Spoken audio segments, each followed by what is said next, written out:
تاریخ ہند میں کچھ میدان ایسے ہیں جہاں صرف جنگیں نہیں ہوئیں بلکہ تاریخ کا رخ ہی بدل گیا۔ ان میں سب سے مشہور نام ہے پانی پت۔ پانی پت کا میدان وہ جگہ جہاں 3 بڑی جنگیں لڑی گئیں اور ہر جنگ نے ایک نئی سلطنت کا آغاز یا خاتمہ کر دیا۔ پانی پت کی پہلی جنگ 1526 میں لڑی گئی۔ یہ وہ وقت تھا جب ہندوستان پر دہلی سلطنت کے لودھی راج کا سورج غروب ہونے والا تھا۔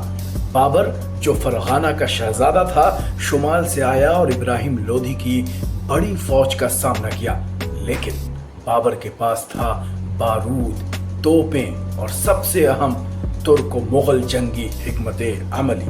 نتیجہ ابراہیم لودھی میدان میں مارا گیا اور ہندوستان میں مغل سلطنت کا سورج طلوع ہو گیا۔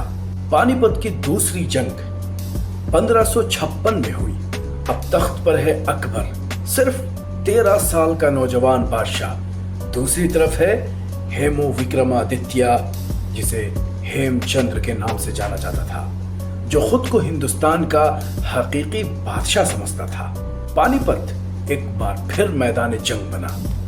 اکبر کے سپہ سالار بیردی محمد خان نے چالاکی سے جنگ لڑی اور آخرکار ہیمو کو شکست ہوئی۔ یہ جنگ اکبر کی فتح نہیں، مغل سلطنت کی بقا تھی۔ پانی پت کی تیسری جنگ 1761 عیسوی میں لڑی گئی۔ وقت گزر چکا تھا، اب مغل کمزور ہو چکے تھے اور میدان میں نئے طاقتور کھلاڑی آ چکے تھے۔ مرہٹوں اور افغان فاتح احمد شاہ ابدالی کی لڑائی ہوئی۔ یہ جنگ سب سے زیادہ خونریز تھی۔ لاکھوں فوجی، ہزاروں لاشیں اور بر صغیر کی ایک اور تقدیر۔ 14 جنوری 1761 عیسوی کو احمد شاہ ابدالی نے مرہٹوں کو بری طرح شکست دی، لیکن یہ فتح بھی ایک خاموش پیغام لے کر آئی۔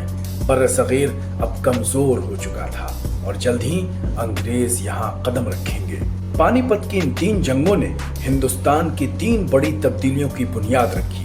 پہلی نے مغل سلطنت کو جنم دیا، دوسری نے اسے بچایا اور تیسری نے اس کے زوال کی گھنٹی بجا دی۔